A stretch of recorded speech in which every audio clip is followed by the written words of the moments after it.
friends, my name is Mrs. Brooks and I'm the distance learning teacher this year for first grade. And that means I get to teach you from here and you get to learn at home.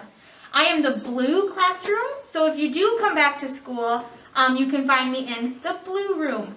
So you can come in and I'll talk to you a little bit about next week.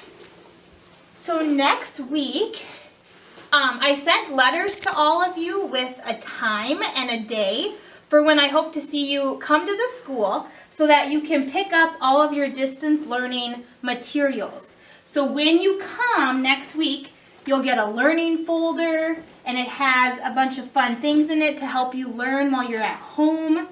You'll get your first packet so we can review letters and sounds. Your parents are going to have some boring paperwork to fill out while you come and meet me. You also get to pick up your iPad that day.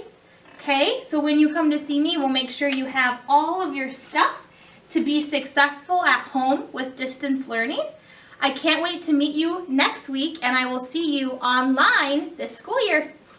Bye.